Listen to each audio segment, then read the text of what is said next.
Hey guys, I know I'm out of breath. I've been running, which I typically do here in downtown Texarkana.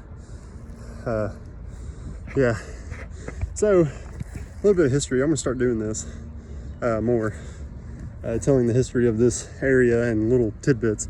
So exactly where I'm standing, downtown Texarkana, West Broad and Main Street. See down there? That marquee down there is the Perot Theater. The Sanger Theater was built in 1924.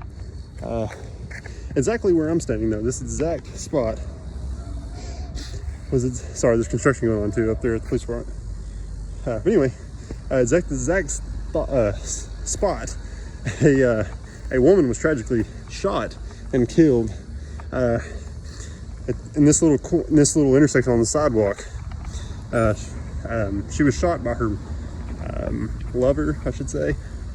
She didn't know at the time, or publicly not known, she was pregnant with this child, and he shot her. She did hair, or at least washing of hair, at a salon here that I'm about to show you down at 222 West Broad, so just a block away west on Texas Boulevard and West Broad.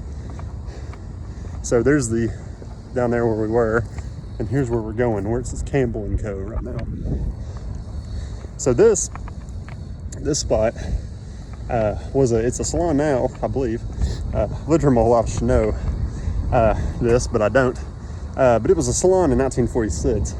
And so this man entered the salon and killed his lover, and I'm pretty sure he was married, and she might have been too. I don't remember the exact story, but he was. He went in here, asked for her, and the girls kind of knew that they were together, so she let her see him.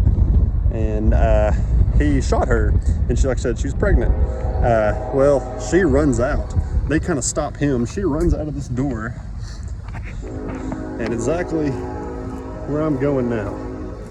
She runs, and this is kind of, I don't mean to be morbid, okay? It's just this history. You know, we walk on these sidewalks every day, and not just Texarkana where I'm at, but all over the nation. And it's important to know where these things happen, and just it's heritage. And I'm a strong heritage believer in our own heritage and our community's heritage.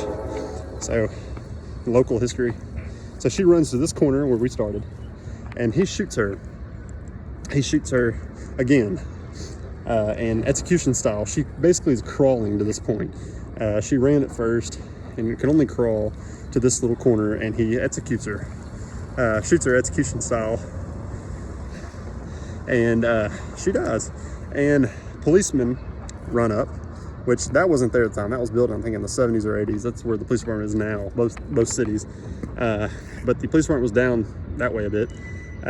But police officers were walking the sidewalk, walking the beat at the time, and they actually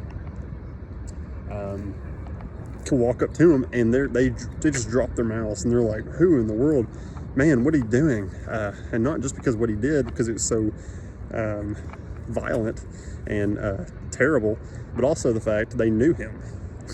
Yeah, and so they knew him to be a federal law enforcement officer. He was a cop himself, and I think he was involved in or he was a U.S. Marshal or something like that was in town. Well, he never gets sentenced. He gets locked up for a little bit, never gets sentenced, 1946, and he gets transferred, right? I guess he had buddies, but this is a terrible story, but a very interesting story. We should know this, and there's more to come. Thank you.